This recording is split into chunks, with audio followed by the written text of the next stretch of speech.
Nous faisons partie des métropoles qui ont ciblé à court terme l'objectif de neutralité carbone et c'est pour nous très important de pouvoir suivre ce processus, d'aller le plus vite possible et la démarche Citergy pour nous est le moyen encore une fois de se donner une obligation de résultat. L'engagement dans Citergy, c'était d'une part une continuité par rapport à des engagements antérieurs pris en 2007 et 2012. Et donc on était dans une logique de relabellisation. Et puis c'était aussi l'occasion d'avoir un retour sur l'élaboration de notre plan climat, air, énergie territorial. La métropole grenobloise, elle a été pionnière ces dernières années en matière d'isolation thermique des logements.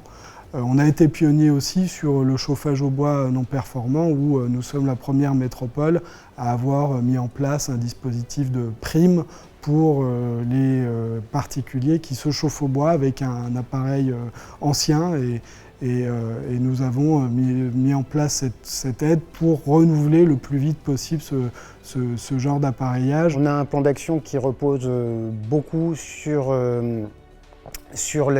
la fois le développement des énergies renouvelables et l'amélioration de notre réseau de chaleur, qui est le deuxième réseau de chaleur de France derrière celui de Paris. On a un gros paquet d'actions sur la mobilité, notamment sur la mobilité vélo, avec un plan d'action ambitieux à la fois en termes d'aménagement et de création de services à destination des cyclistes. On a un volet alimentaire qui est également très fort, l'enjeu étant aujourd'hui de développer les circuits courts et les filières de qualité sur le territoire. Il y a un double intérêt en fait dans la démarche, je trouve. Le premier, c'est qu'on crée de la transversalité au sein de la collectivité. Et puis le deuxième intérêt, c'est de pouvoir un peu se situer par rapport à d'autres territoires comparables dans le cadre d'un référentiel commun et de mesurer un peu l'efficacité de notre action, de créer une forme d'émulation aussi.